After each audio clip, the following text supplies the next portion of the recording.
What's up, guys? It's Alex from This Is Not the Podcast You Were Looking For. First and foremost, I know that the second episode is very late, but our upload schedule will be more constant now because Justin and I are finishing up our school year, and we're going to have some more time to record and edit the videos now. So yeah, look forward to more episodes in the future, and just wanted to give you a little update on that.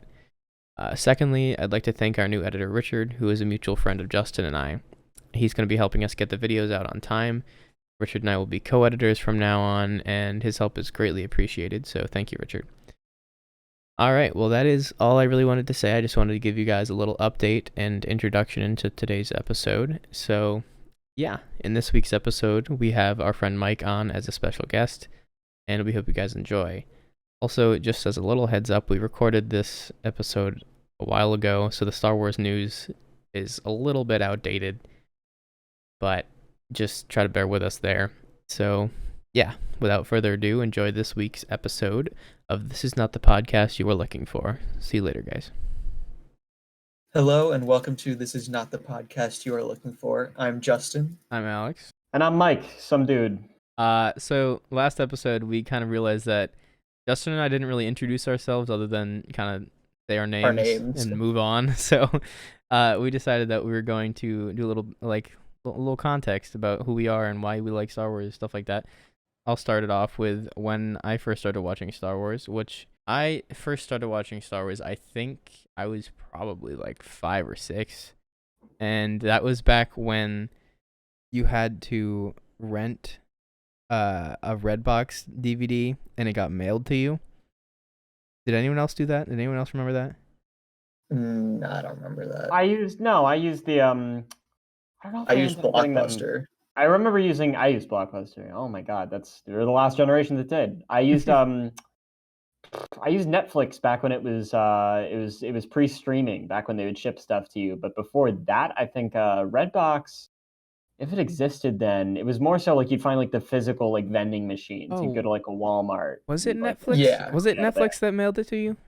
Yeah, Netflix mailed it to you. Okay, Yeah, for a while. so I did it off of Netflix then, because you Yeah. ordered it online and then they mailed it to you. I got it mixed up. Mhm. Yeah, because Redbox has been around forever in like the Stop and Shop. So like Yeah, they're Yes, still not going anywhere. Walmart. yeah. No, but before Netflix went online and like the internet was really a thing. Yeah, I used to order movies on Netflix, and one of the first movies we ordered was A New Hope, and I watched it with my mom. I remember my mom at the end when they had like the little like celebration scene where like Han and Luke got their medals. There was some old guy, and my mom was like, "Look who's back!" And she thought Obi-Wan had just been resurrected somehow. Oh. Oh no. He's back from the dead. He's back. I don't care who that is, but that's not Alec Guinness one bit. That's Not at all. not him at all. No, not at all. All right, how about you, Justin? When did you start watching Star Wars? I don't even know. My dad's a big fan of Star Wars, so probably when I was pretty young.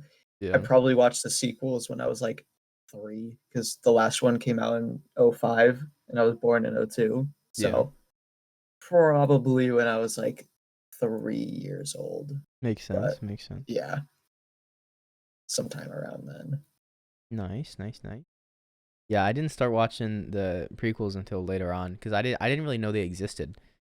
Until one of my old friends was like, "This is like the part where General Grievous has 4 arms and he's coming at Obi-Wan," and I was like, "Huh? Who that? Who?" And then he started swinging 2 baseball bats, and he was like, "This is the part where his arms go." And I'm like, "Oh no." Why'd you make that sound perfectly? The part where his arms go dee. That's my favorite part. That's the best part of Star Wars. Everyone's favorite part. Anyways, yeah. And then I went on to watch the prequels like at some point when they came out, or not when they came out, but like when I found them on DVD one day, I was like, "There's more than 3 Star Wars movies? What?" And then I figured that out, and then prequels became one of, if not my favorite trilogy. Even though some people don't like the prequel trilogy, I still grew to like it. And Hayden Christensen, I love him, so can't change my mind. Anyways, the next little introduction bit is how Justin and I became such big fans of Star Wars. So I would say I became a big fan of Star Wars. I was always a big fan when I was younger. Like I would have like the little like Hasbro like lightsaber, those little plastic things. But yeah, I'd always been a fan, and then I became like a super fan in the past like few years. Like when streaming services started becoming a thing, and they were at like my disposal. Like, and especially now that Disney Plus is a thing and quarantine is a thing.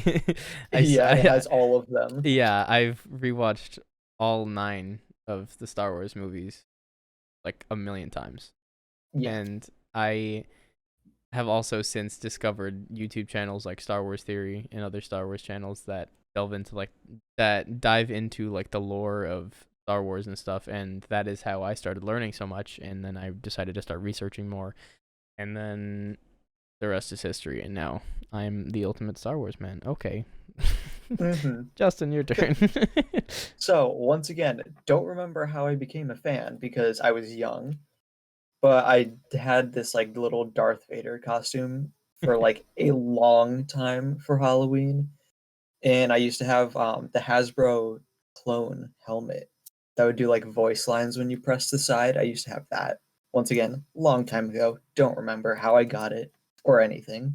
You're like a long time ago. I definitely don't still wear it now. It's not on my head right now. Click, and it's just like, stop in the name of the Republic, and you're like, what's that going on in the background? All right. But yeah, it seems the knowledge has just been in my head. Yeah. For some time. It sticks with you, I guess. Yeah. But yeah, like Alex super been like more into it. Like more into the details and stuff in the recent years, watching the films over again because Disney Plus. So, yeah, it's easy to dive into those. All right, final introduction bit. Our fondest memory with Star Wars. I have a few, but I would definitely say, like going to see like premieres of the new movies with my friends and stuff like that, and also just being at home and watching like the prequels with like a nice cup of coffee and a blanket. And that for some reason that just brings like really good memories for me, even though it was like some of it was in quarantine and stuff like that, but like I still really enjoyed it for some reason. It kind of like shot me ahead into this like huge like super fan era and then it started to die off a little bit, but then all of a sudden it was like, I'm back, haha, you thought you were gonna get rid of me, but I'm not gone. And just like that. But it's a good thing because I love Star Wars. And anyways, my fondest memories is just watching the movies at home over and over and getting my first lightsaber, definitely, when I was a little kid. Mine is probably being much younger when the Clone Wars animated TV series came out, watching that on the weekends and like having a bowl of cereal in the morning. That was pretty cool. And here we are watching it again. Yes, watching it once again. But yeah, stuff like that. When I had the lightsaber with my Darth Vader costume, I would always like duel my sister. Sometimes when she said yeah, because she does not like Star Wars. So yeah, that's probably the fondest memory of it. All right, enough about us. Time for you to introduce yourself, Mike. Hey, baby, what's going on? Let's go with that one. What do you call your fans? What are the fans of Star Wars called?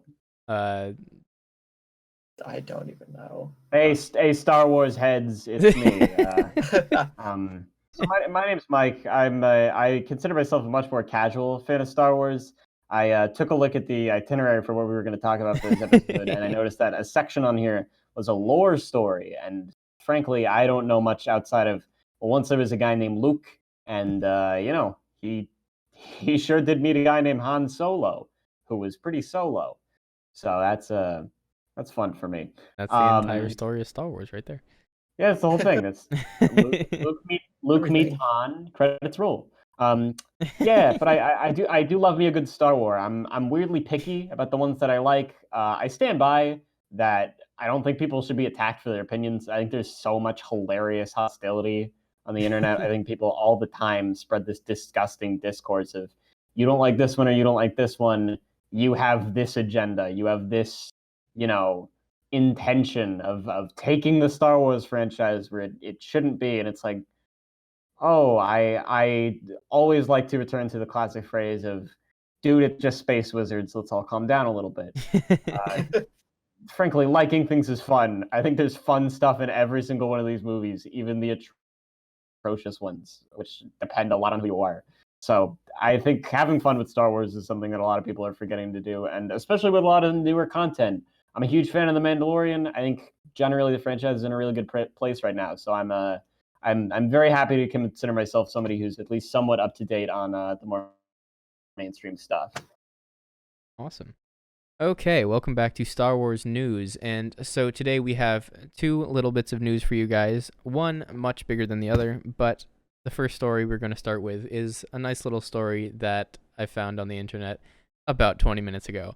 It's just like it's a little like I think it was a Twitter post that by Mark Hamill. And you love Mark Hamill. There's no way you can't love Mark Hamill. It's Mark Hamill addressing the Luke Skywalker lightsaber meme, which, if any of you don't know the lightsaber meme, if you've ever seen A New Hope, when Obi-Wan first gives Luke Skywalker his father's original lightsaber, the first thing he does is look down the barrel of it, not knowing that if he presses the wrong button, he will impale his head with a laser sword. So, I don't know. I guess a lot of people are making memes out of that. So, Mark Hamill apparently reacted to this on Twitter. And at Hamill himself, that is his Twitter name, he said, "This makes me cringe every time I see it," with the "oh my god" emoji and the emoji. I guess that's how you would... Is that how you would describe that emoji? I don't know how you... Sure. It's I like... think it captures the essence of it, yeah. Yeah. Yeah. He said, "I don't remember doing this in the movie. I think it's just an on-set production still. Otherwise, Obi-Wan wouldn't look so remarkably unconcerned," with a pondering face. pondering eye roll face emoji. I don't know. Anyways, I just thought that was a little funny meme, because Mark Hamill himself has seen all of the memes making fun of his poor choice of handling the lightsaber. handling a lightsaber. I guess I don't know. Oh my god! It was just a little epic meme I saw. Oof. Anyways, yeah, it's a pretty epic meme, am I right? Pretty epic. Right. It's not the important news for today. It's just a little story I wanted funny story. to start off with. I think it's pretty important. It's Mark Hamill reacting to a meme. Yeah, memes are important. Mark Hamill's feelings at all times are my top priority, Star Wars or not. Like that's number one on my list. I adore the man. He's a great guy. Yeah. Great voice actor as well. Yes. Anyways, yeah, that's about it for that little segment. But Justin, you want to lead into the next actual big story? Yeah. So it was recently reported with the conference of Lucasfilms and Disney that Kathleen Kennedy will not be stepping down, be fired, be demoted. She will stay as the head of Lucasfilms for far into the future, they said. Obviously, big news, because head of Lucasfilms, producing all the new Star Wars content. And we could view this as a second chance to see how she responds to all of the hate that a lot of people put on the sequels. Yeah. And to the enjoyment that a lot of people put on to The Mandalorian. Yeah, she also made them a lot of money. So that is also a good reason to keep her on. And she's done a bunch of good things in her career. Like, she's done like a million movies, and she started as like an assistant, and she's worked her way up to executive producer. Like, I have a lot of respect for her as a producer. The only thing, like, in the last episode we were critiquing her so much, but it's not like I dislike Kathleen Kennedy. It's just like the only thing I didn't like is like just the fact that like the legends and the canon kind of got mixed together too much in the sequels, which is the main reason why people didn't like the sequels in the first place. But I don't hate the sequels. They're not like the worst thing that's ever made. No Star Wars movie is perfect. A lot of them, at least a lot of them are pretty scuffed. Yeah, a lot of them are very They have A lot they of have them, their all of them. cringe. To say I don't. All of them are. I'd go so far as to say not many are very good. I like many of them, but I'm gonna separate that a little bit. Yeah, like original trilogy Yeah. classic, but it's the Yeah. 70s. Yeah, the stuff was done in the 70s. The quality's a lot lower than the prequels and the sequel. Yeah. You can even see the big difference between the prequels and the sequels in terms of the CGI that was put. Yeah, that is one thing I will say about the sequels is amazing visuals because Mhm. current day.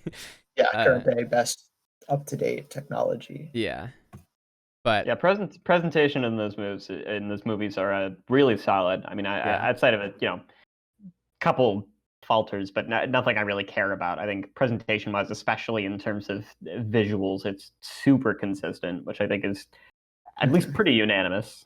yeah, Yeah. and it's not that they're bad movies. Just that people have their little critiques of everything. I still enjoy them.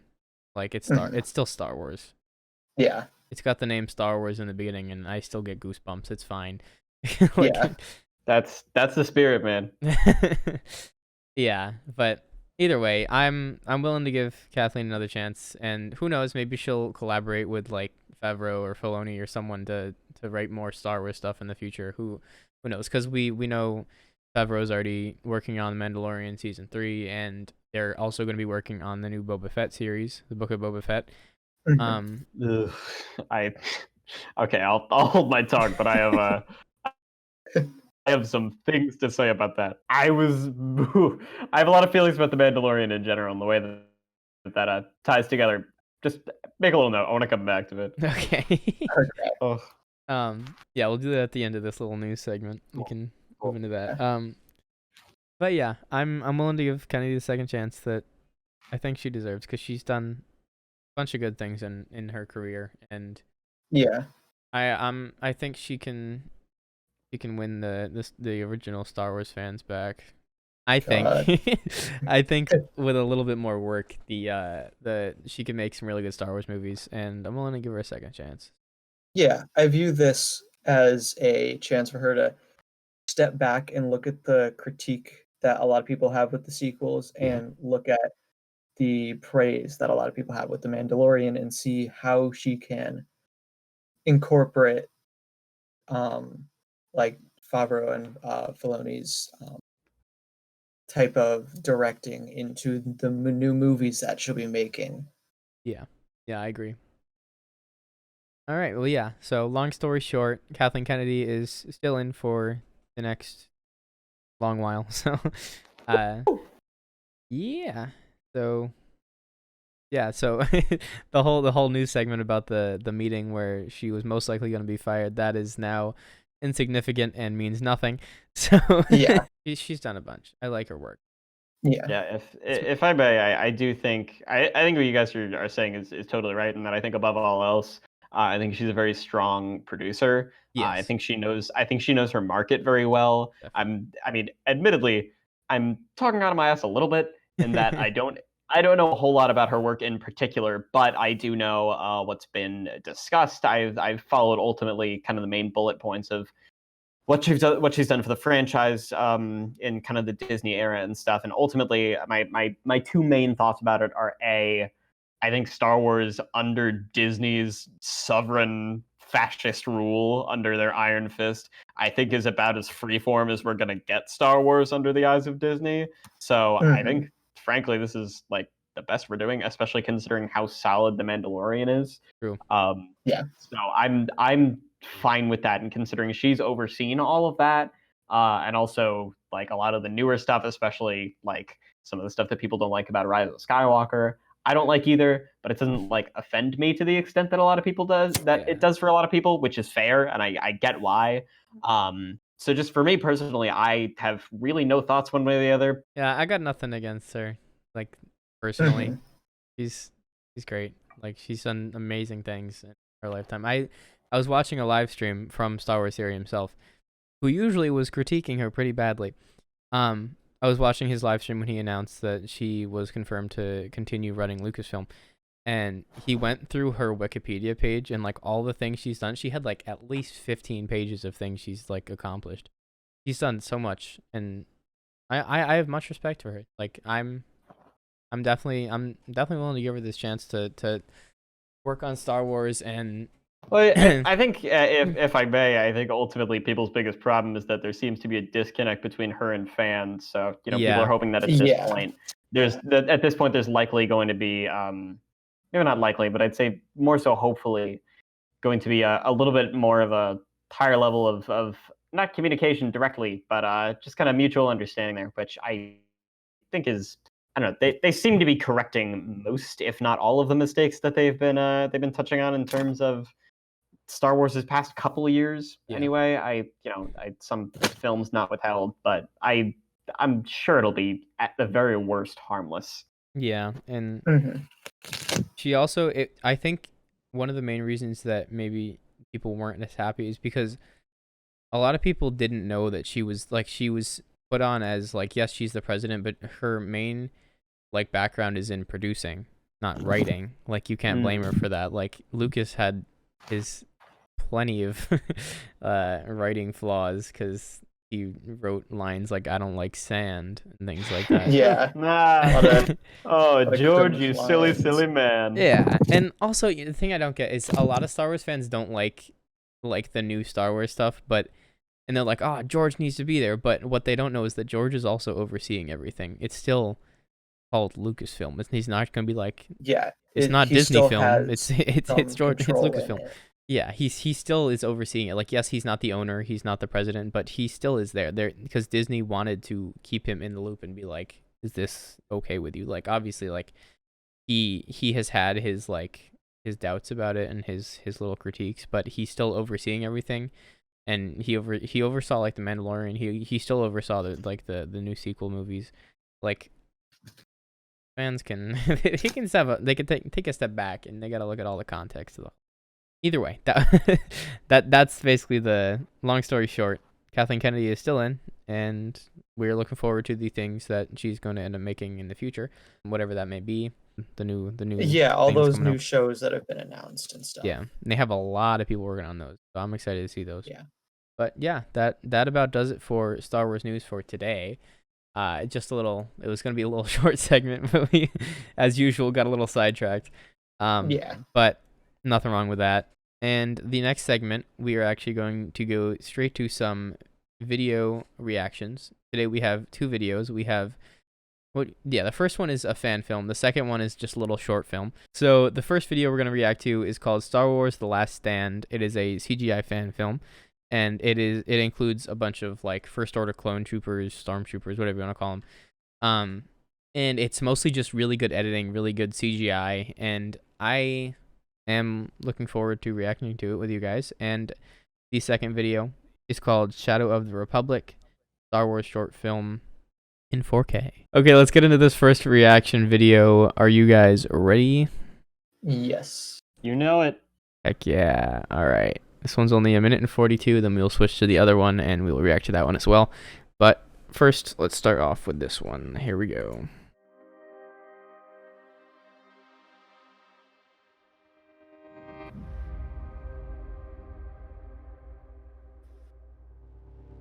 Hold up. Okay, it's 1080. just making sure.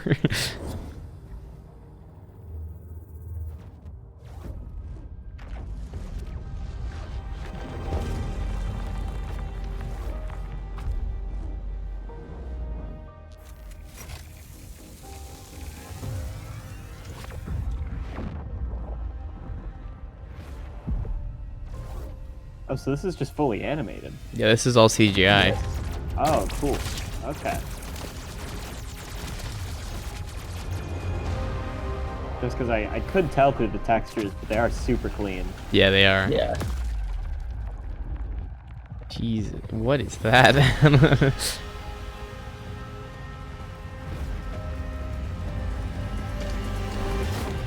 Ooh, a flip.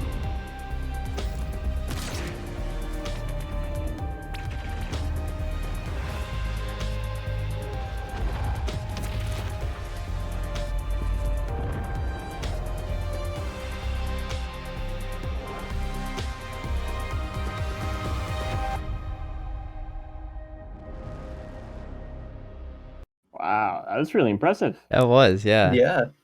Man, it does. I think, I don't know, outside of the textures being so clean, I noticed the lighting is actually really good. I know that's a weird kind of niche thing to notice, but it was really Yeah. good. Especially with Really CGI, realistic. it's really hard to get that right. Yeah, man. Especially like, I don't know, independent creators. I'm not shocked anymore just because we see so many really impressive independent creators, but it's still really cool to see. That's really awesome. Yeah, I really liked Yeah. that. That was very That's cool. really cool. Especially when the First Order Trooper just exploded into like pieces. Yeah, it was a That cool looked effect. really cool. I also Yeah. really liked the first look at like how an actual blaster works, how you see the actual crystal in it, and it like charges that and then shoots out the barrel. Yeah. Like Yeah, that was a neat idea. like a lot of people probably didn't know that's how blasters worked. They were probably just like, oh, it's just space magic with a gun. Like, Yeah, I mean, I personally had no idea, but Yeah. it's neat. I like seeing the mechanism. That's cool. it's Yeah. very cool, yeah, and it was wonderfully done. 4K as it states. Very nice, very nice. Just as a reminder, that was made by Sakani Motion Design on YouTube. Connie Solomon, you did well, good. Ah, God, you did good stuff. Good work. Good work. You did a good job. Good job. You get it. All right, that was a very good video, and that came out December 13th, 2019. Okay, moving on to the next one. Let's get into it. All right, and on to the second video we are reacting to. It's called Shadow of the Republic. It's also in 4K, and it's by Cinematic Captures.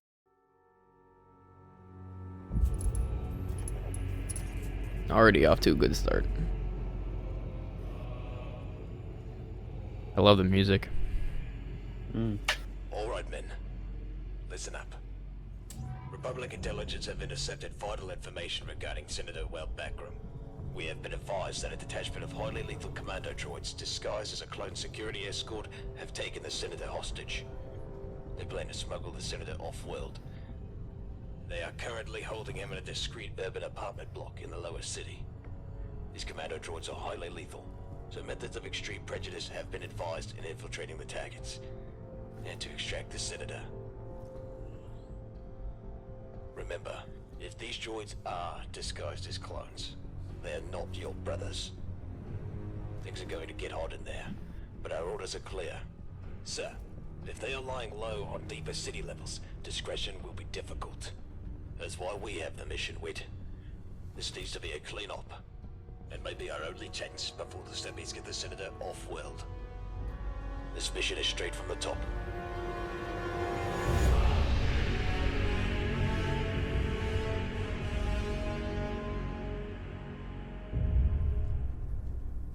Ooh, I like this.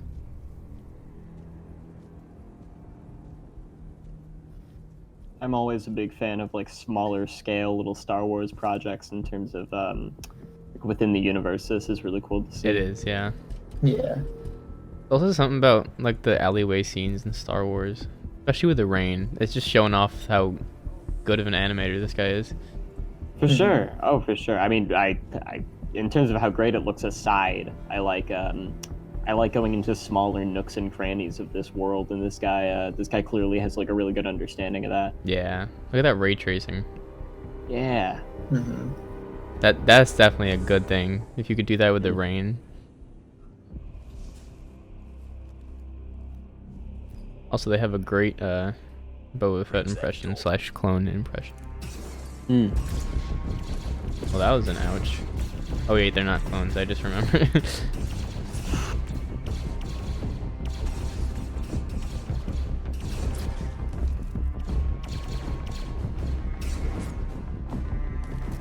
Sharpshooter out here. Riggs, cover our back from the turbo lift. Sir, you two, on me. Isn't that Cody? Looks a lot like Cody. I could have sworn he said Rex. I think he said Riggs. Oh, I thought he said Rex and it looked like Cody and I was like, huh? Stay sharp, Blink. Maybe he's just a fellow yellow man. Can't have too many of those. Not too many.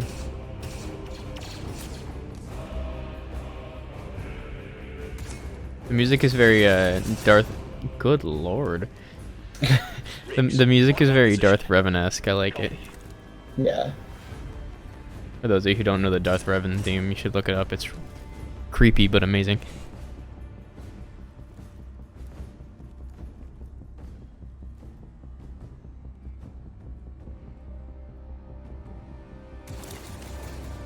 Wit, knock him down. Ooh.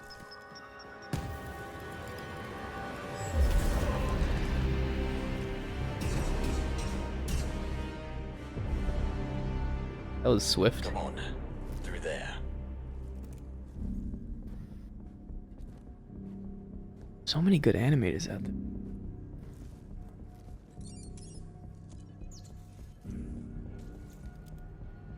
It brings me a sense of comfort knowing that like these are up and coming animators, and that Yeah. the future of a lot of potential projects in the future could be led by people like this who have not only passion for the series but incredible talent. I mean, that's really awesome. That is really cool. I really do like that. Would you like? Understood.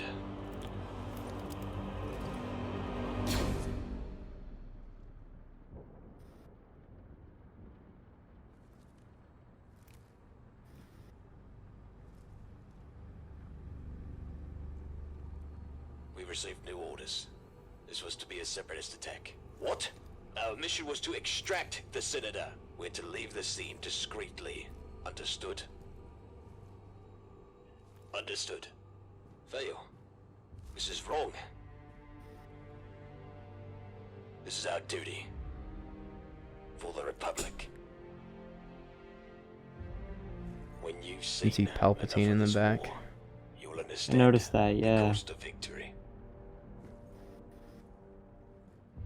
He's like surrounded by red as well, so it's pretty symbolic. Mhm.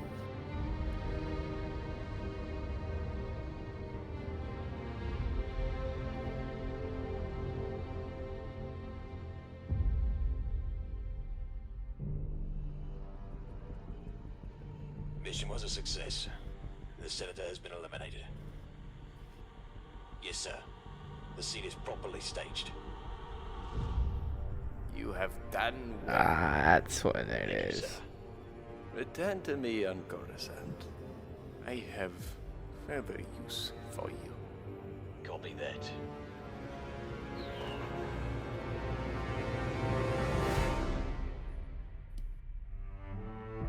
Wow.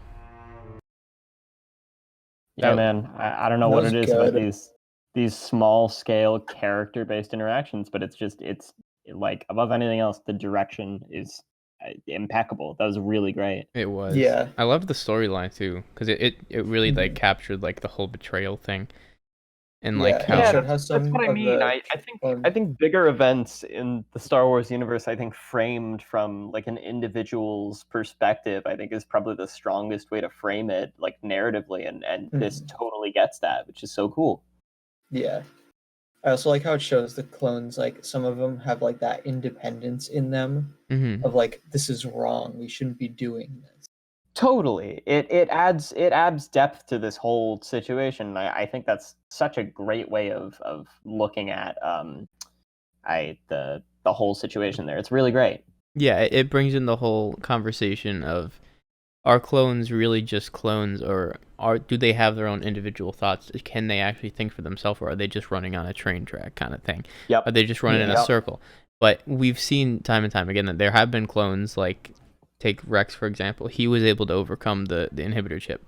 He was able to get through Order 66 with the help of Ahsoka, obviously. And like he was able to overcome it, and then we see him again in Rebels. He's a little chubby, but he's still Rex. Yeah. And I think it's really, in my personal opinion, I say that clones are more than what the quote-unquote Republic originally wanted them to be, which was just expendable troops that didn't have their own like individual thoughts. But I think they kind of messed up in a good way by doing that. Yeah, oh for sure. It's thematically consistent beyond all means that I don't know, this story of overcoming fascism has such this underlying strong plot line of individuals essentially raised to be part of one grander force without thoughts of their own, overcoming that and remembering their humanity. I think that's incredibly powerful. So all of my respect to cinematic captures here. And I look forward to hopefully seeing some of their stuff in the future. Let's see. When did this come out? December 10th, 2020. So it was pretty recent, actually. Pretty recent, yeah. So this guy, 145,000 subscribers on YouTube. Yeah, this is obviously... Seems like there's a bunch more.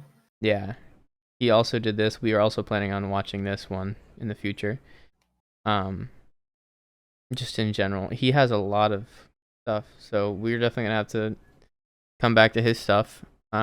He seems to be working slowly, which is a good thing, actually, because he's putting the time in to make these things like really high quality, and they're in 4K. It's not even like he's just like, oh yeah, it's just this thing I slapped together. Like, jeez. Yeah, this is as highly rendered as something of this scale can be, which is. I actually saw this video on my recommended feed the other day, and it was really interesting. He went through the final season of the Clone Wars, and he made it all look realistic, like as if it was in a Star Wars movie. Very cool. So yeah, much respect to this guy. Cinematic captures. Yep. So yeah, that's gonna do it for these 2 reaction videos, but hopefully you guys enjoyed, and we're gonna move on to the next segment now, so we'll see you there. All right, so the next segment of our podcast is going to be rankings. So we will be ranking the Star Wars movies, the shows, and yeah. All that. Yes. In particular, we want to see what you think, Mike, overall. How would you rank the movies and the shows? Yeah, this one's gonna be a little interesting for for the folks at home. Like I said before, I am strangely picky in a lot of ways, and again, like I said before, I think if you like these movies in the opposite order, I think if you love every single one of these or you hate every single one of these, dude, that's so fair. I think having feelings about media is awesome. I'm the anime guy, so you best believe I'm not going to shame anybody for the kind of media they're really a fan of. So I'm super high in belief that you like things as you please. So don't in any way interpret this list as objective. This is just my own taste. I found out only briefly before this that we are counting shows and stuff in this too. Only ones I'm familiar with that I've seen have been the Clone Wars and the Mandalorian, neither of which are in this list, but I'll make room as we go and try to sneak them in there. But yeah, only other thing to keep in mind before I rank these is that I'm going to make a super sad confession, which is a shame because I've been meaning to watch it for a while, but I just haven't. I haven't seen Solo. It's not necessarily like you need to watch it to like know stuff. Like, it's good to have Solo's backstory. I'm well aware of this. I am well aware that it's just some stupid spin-off, but it looks like a lot of fun, and my sister, whose taste I trust implicitly, loves it. So it's a very good movie. I will say that. It's been on my list. Yeah. So if I were to predict it, just because I feel like I'll probably go in and get exactly what I was looking for, unless it really shocks me, which it probably won't. I'm gonna say likely it'll be probably in like the top half of the ones I'd like. I'd say probably right below or above The Force Awakens. I don't know, like around that level of like just really solid and fun. But regardless, yeah, let me talk about my top 11 Star Wars movies with a couple of little excursions there. Number 11, Episode 2, Attack of the Clones. I think this movie is obscenely boring. I'm gonna let y'all know now. I am not a fan of them prequel films. I've made a whole big point about the fact that you can like whatever you want, and I think liking things is really fun, especially movies as over the top and grandiose as these. I think there's a lot of fun ideas here that get done really well in the Clone Wars. But in these movies, just in my personal little experience, I think that I could probably deal with just one of either the A, miserable acting, B, terrible directing, and 3, just disgusting dialogue. But all three together just makes for a little too much for me. I stand by that if this movie is a good Star Wars movie, but not a good movie, maybe Star Wars as a metric is not made for good movies, and that's fine. I like it as much as the next guy. Made for But nerds. good lord, yeah, no, not meant for big thinky. And Attack of the Clones is certainly no exception. So that's a real stinker in my opinion. And at 10, but essentially tied with 11, I'm gonna stick Episode 1, The Phantom Menace, right there. They're bad for very similar reasons. But I think Episode 1 at least has like a couple more interesting set pieces. I think Darth Maul. Yeah. I think Darth Maul. I mean, tell Frank this. I think Darth Maul is dumb as hell, but I like his music. I think it's pretty hard to ignore the fact that Duel of the Fates is just the best. I think that shit rules. Yeah. It's the best part of the movie by far, and I also do think that there's some line delivery from Liam Neeson that's kind of underrated. The Cosmonaut Variety Hour, that's a great YouTube channel that talks about a bunch of different kind of nerd culture stuff like this. And his video on the prequels captures a lot of my thoughts very well. Not perfectly, but most of it I very much agree with. And one of the lines that he talks about that I really like in that movie is there's some quote, I think it's something along the lines of Anakin goes like, but nobody can kill a Jedi. And Qui-Gon goes, how I wish that were so. And that's just it. Yeah. And it leaves it there. And I think that's maybe the one instance in those all three of those movies that has an ounce of subtlety, and it's really nice. I think it's neat, and I wish there was a bit more of that. So anyway, I think it's neat. But without wasting a whole lot more time, because I don't want to spend this much time in every movie, especially since I don't have a lot of thoughts on a lot of these. Especially like the next one, number 9, Star Wars: The Clone Wars. In all frankness, I have not seen this movie in a lot of years. Generally speaking, I think the animation is okay, and I think it sets up for a better TV show. So because of that, I'm able to excuse some stuff. But from what I have heard, it's honestly not even better than the ones I just listed. It could be the worst one, and I wouldn't doubt that. But that's my tentative listing right now, which leads me to my number 8, Episode 3, Revenge of the Boys. So, okay, this one's by far my most controversial one. Most people that I see nowadays list this as their number 1 favorite Star Wars film. Me. And yeah, most people seem to say that it is the best Star Wars film. It is the best of everything in Star Wars. And to that I say, did we watch the same movie? I say that with all due respect. But good lord, this movie, I think in terms of its strengths, I will acknowledge it is way more interesting than the first two. I think it clearly has a way clearer vision. It's clearly the story that George and the team wanted to tell throughout all 3 of these movies, but we're just building up to. And the second half of the movie, maybe even like just last third, but the second half overall will be nice. Honestly, flows okay. I think the pacing isn't too bad, which is good because the rest of it is very, very slow. But honestly, it is way too late at that point for me. I think at that point, it's just kind of too late to redeem such a boring past hours and hours of political speak, which is like the opposite of what Star Wars is, which is fun. I just think between that and I think my least favorite thing in all of Star Wars is seeing a CGI action ninja flipping Yoda, which genuinely makes me want to vomit into a trash can because it's such a bastardization of this beautiful character. So between that, this movie really does anger me to no end, especially considering the praise that it gets for it. But between its strengths, I put it above the other ones. So ultimately, not a fan, but has some redeeming qualities, which I think could actually very well describe my feelings on number 7, The Rise of Skyboys. I think this movie is kind of a mess, but in the sense that I can't really get angry with it because it's so non-committal. I was saying this before we recorded this. It's so non-committal that it doesn't end up pleasing anyone, and you can kind of tell that it knows that. Like, if I were to give this movie a subtitle, it would be Star Wars Episode 9, The Rise of Skywalker, So Hear Me Out. Because it feels like the movie is constantly trying to get you to believe the bullshit it's pulling, but even it doesn't really believe itself, and it's transparent, and it's mostly just kind of sad, especially considering that it's a lot of disappointment given the fact that we had a very strong first entry in the sequels. In my opinion, I think a much more a revolutionary sequel to it, Yes. and then something that is, I mean, just somewhere between nothing and kind of angering. I can get over the fact that they ruined the whole Rey is not a nobody. She's a Skywalker Palpatine now, which is, yes, the stupidest thing I've heard in 20 years, but it's Star Wars, I can concede some things. So I can't really be mad at it because it's not actively hurting me. Yeah. None of these are, but it is an iffy film.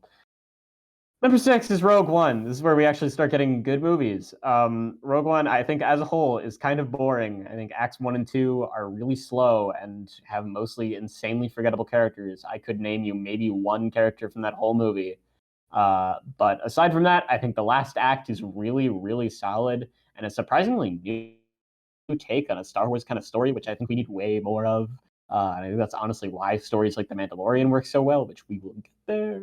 But with that in mind, yeah, I think Rogue One, I was happy that I saw it, but ultimately leaves a lot to be desired. So it's not bad. It's totally acceptable for a Star Wars spinoff. I think it's a fun action flick. With that in mind, I'd say before we get to 5, I'd say this is probably around where I'd sneak in the Clone Wars, the TV series. I'd probably rank it a little higher if I'd seen more, but admittedly, I really have only watched a handful of episodes, and I've really enjoyed what I've seen, and I think it does a great job doing some really great stuff with these characters that work in concept really well, but in the films just didn't quite come together.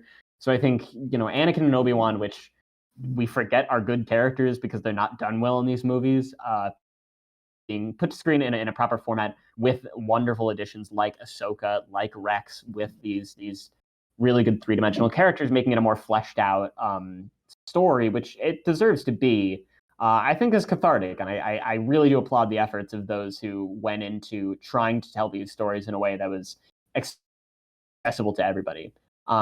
Speaking of accessible, look at me with segues. Number 5 is going to be a soft The Force Awakens. I think this movie is really hard to find many problems with. I think people only complain about the fact that it's similar to A New Hope because there's nothing really else to whine about. Because I get wanting something new, and that's why I like some of the other ones coming up even more. But I think this movie is really solid. I think it does a great job reintroducing us to Star Wars. I think going with something so safe and very distinctly Star Wars is a great, not only business move, but creative one. I think it's just a smart idea. And it's just fun. I think all the new characters are really likable, and I think it just feels exactly like how a modern Star Wars should, without rocking the boat too much. So I just look back on this movie and I have even more fun with it the more I think about it. So with that in mind, I'd say only marginally I prefer this, but I am kind of a pretty big fan of Return of the Jedi at number 4. I think that the Ewoks are cute and y'all are just mean. No, I think they're I think they're admittedly a little misplaced in the story, but I guess I have a soft spot for them because I think they're fine. I think everything with Luke and Vader in this movie is probably some of the best stuff in the entire trilogy, if not the franchise. And honestly, between all of the boring stuff and between making Han this weird bumbling buffoon, I think it makes up for itself by having that good stuff so strong. And it's ultimately all I really remember when walking out of watching that movie again. So I really do think that if you let yourself turn off your brain a little bit compared to the other ones, you'll enjoy Return of the Jedi a lot more. But I get people's complaints with it, but I think it really is a good time. Speaking of a good time, I feel really reluctant saying this because I feel like it deserves to be higher. Just in terms of personal preference, I'm confident in saying that my number 3 is Star Wars 1977, baby. This movie rocks. This is a sci-fi masterpiece. I think it's possibly the most influential, pop culture nerd media film of all time. Definitely. Outside of, Fellowship of the Ring, maybe one of those original Star Treks, maybe. But I don't know if much beats this. I mean, it's Star Wars. Great cast, really great pacing, wonderful worlds where it doesn't tell you so much that you're bored, but it gives you just enough to leave you asking questions. I feel like it'd be stupid to, repeat anything that has already been said by many people before, but it probably deserves to be number one, frankly. But the other two just tickle my fancy a little bit more. So I'm gonna say, yeah, okay. I gotta sneak in another show in here, but I'm gonna wait till after this one because I think I like it a little bit more than the next one. Which brings us to number 2, Star Wars: The Last Jedi. This is the most controversial pick. I am quite certain of this. I know a lot of people that not only dislike this movie, but I know people that have gone so far as to say that it's destroyed Star Wars, that it's ruined the franchise, that it's miserably bad and should be wiped from canon. And to those people, I say, wake up. No, I wish I could say I was that pretentious, but I've only been at art school for about 9 months. So with that in mind, I really can't speak the wisdoms of this movie well enough. I think that there's people online that can do that way better than me. There's some really good video essays about why exactly this movie works, at least for the people that do like it, like myself. I am not going to defend its flaws. The B-plot in that movie is sorely confused and sadly does set Finn on a track to have his character arc really, really set askew for the rest of the sequels, which is both a shame from a fan perspective and also from an activist perspective. I think it's pretty clear to see that ultimately the racist trend that John Boyega was put on is really unfortunate, and I think it's I do think it's a shame, but I do think that Rian Johnson ultimately had at least safer intentions for this character than perhaps the team on Rise of Skywalker did, but that is solely me putting thoughts out there. But to summarize without wasting too much more time, everything between Luke Skywalker especially, I think is the perfect resolution to his character. I literally could not have asked for anything more than a Jedi who steps onto the battlefield, does not swing his lightsaber once, and simply talks to the enemy and does not kill anyone. He invokes no violence, shows up, and he says that he's going to protect people. And after he dies, no one else dies through the rest of the movie. That is what a Jedi is. And the next movie that I'm going to address, which you figured out by process of elimination, gets that even better. But this movie really felt like it understood what worked about the Jedi. And not that I think Star Wars should be overthought, but ultimately Jedi are pretty simple, and they've been super diluted up to this point. So after years and years of people arguing back and forth about midichlorians, I think this movie is cathartic to say the least in terms of return to form for what Star Wars ultimately should be. Between that, Kylo Ren being possibly one of the best characters in Star Wars, and just beautiful cinematography. I mean, I could spend a whole podcast talking about that. This movie just hits all the right beats for me, even when it doesn't. So, stay mad. Anyway, before I get to number 1, I was really debating whether or not I should make this the new number 1 or not, because ultimately I think it probably is what I had the most fun with and kept me the most consistently engaged. But I am going to say right before number 1, because I just need to let it sit with me for a little while longer, is The Mandalorian. Oh my god, you guys. The Mandalorian's so good. Really I is. did not like how the ending of season 2 is put together at all. I think what works about this story is that it is a finite story that focuses on one relationship between 2 inherently likable characters. It plays it as simple as possible and just lets it play out in a toy box and have fun, and it is the most pure, raw, fun Star Wars you can get. It is brilliant in that regard. And season 2, in the end, not only do I think shoehorning in Boba Fett and then doing a Marvel-ass cut to Boba Fett will be back in his own TV series, as goofy as it is, but turning Luke Skywalker, who we just saw in The Last Jedi, as a peaceful Jedi who resolved things, learned from his master, and did things the right way, as a barbarian that slices through robots to come rescue a baby, is the most miserable thing since CGI Yoda flipping around like a nightmare. So as much as season 2 did leave a lot to be desired, I do still think the season as a whole, and especially the first Golden Child season, are probably the best Star Wars content that, at least right now, we have to offer. But there can only be one, and the one that has stood the test of time is, I know the easy choice, but The Empire Strikes Back is so good. I almost am kind of embarrassed to elaborate on it. I know I've been talking for so long now, and I would like to wrap up my thoughts, especially because I don't know how much longer this library is going to let me record in this little study space here. But with that in mind, man, I don't think that this movie works because it is a wonderful movie, but I think it is the shining example for all films, not just action, not just sci-fi, not just blockbusters, for all films on what to do with a sequel. I think this movie is genuinely revolutionary in the sense that it does everything that a sequel should do in taking its characters and putting them into new and innovative experiences, pushing them against higher challenges, but still making it enjoyable, keeping the thrill and the excitement of the first film around, and then still giving you what you wanted from the series as a whole. It does all of that in mind, plus adding brilliant new characters like Yoda. I do think the best line of dialogue or lines of dialogue in the franchise is Yoda talking about what the Force is. I genuinely get a little teary-eyed just thinking about that speech of the Force surrounds us. It binds us. It's everything that flows between you and me. It's everywhere. I think that's beautiful, and I think it's open to interpretation. I think for a lot of people, the Force can mean simply light or goodness. For a lot of people, it can mean ambiguity. It can mean faith. It can mean spirituality. It can mean a lot of different things to a lot of different people. And between that and how far this movie succeeds as a sequel, I just think that Empire gets it all so right.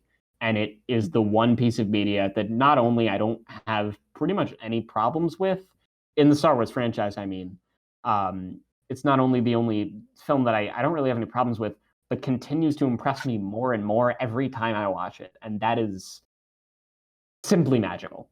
And Finn, that's the end of my short film.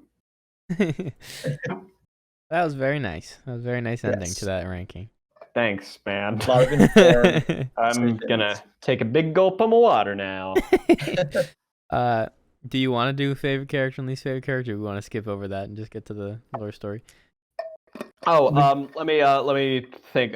Favorite character. Han Solo's the best. Come on. It's Han Solo. Yeah. It's what's the lyrics to the Connect song? The living like a star, can't stop my shine. I'm up on Cloud City. Well, I'll look it up later. But you get the point. Yeah. Han Solo. What is there to say? It's the most entertaining character of the franchise. Funniest line in the whole series, I think, is in A New Hope. He's on the intercom, and he's just like, do you need help over there, or whatever they say? And it's just like, no, we're fine, thanks. How are you? Yeah. That's a pause and then Dude. How For are you? 1977, I cannot believe how well that is still funny. Yeah. And then I love how he said it, and then you yeah. could see the immediate regret on his face. It was just like, what did I just say? and He does a great job with it, yeah. they also kept the whole bit going as well, because 10 seconds later, as they were they said we're sending someone to check on you or whatever, he shoots the intercom and then he just mutters to himself, it was a boring conversation anyway. Oh, it's so great. It's so great. Yeah, I very much, favorite character.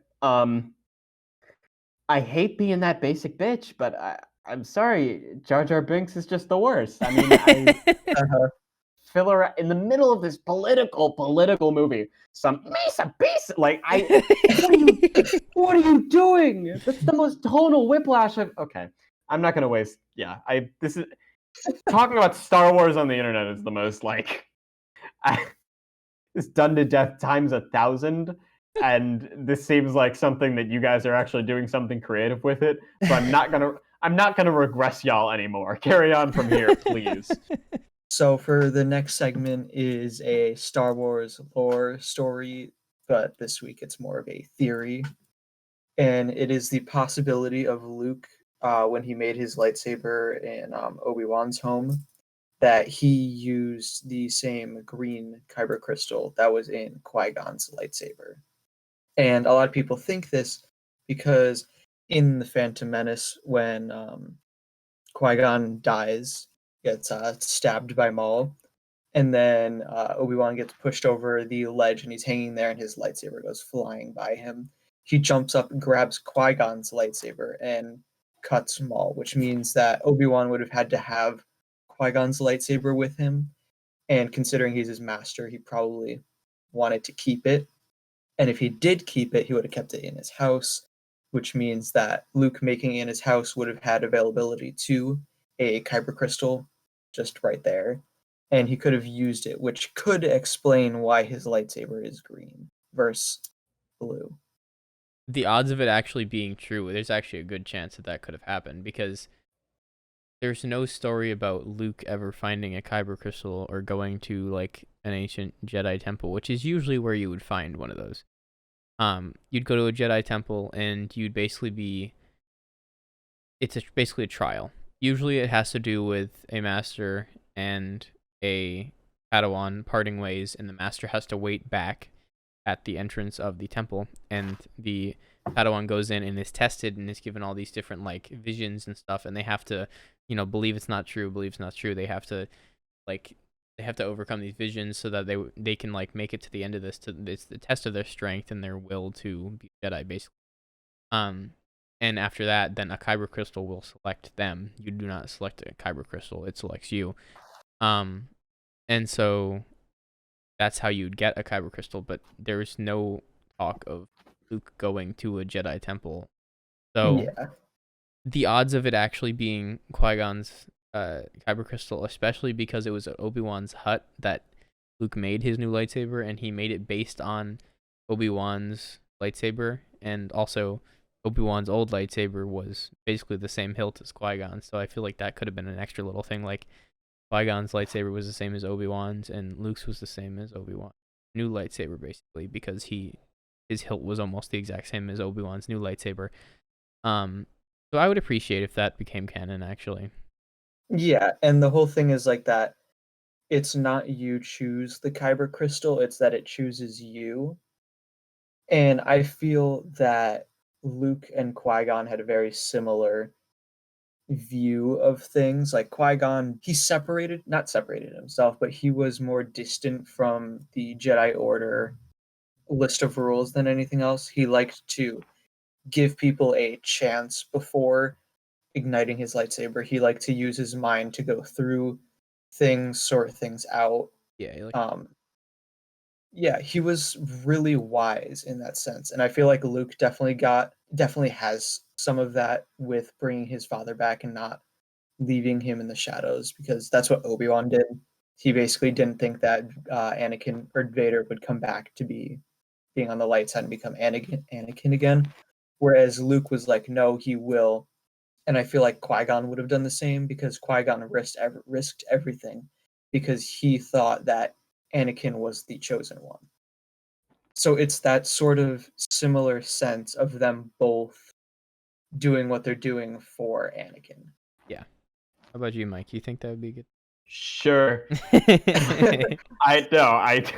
Sure. Yeah, I think it's at least in concept, I think that's a neat way to tie two characters that are narratively so separate from each other. And I think for a story that, while I don't know if it necessarily should be about like lineage as much as it is, it is, whether we like it or not. I think objectively that's just what a major part of the story is about. And so connecting different eras of that a little bit closer like that, yeah, I think that's a neat thing that like would not bother really anybody. I can't see that making anybody upset. So yeah, sure, I'm for it. Why not? Yeah, I would definitely appreciate that. I think we all would. And yeah, it'd be a nice little.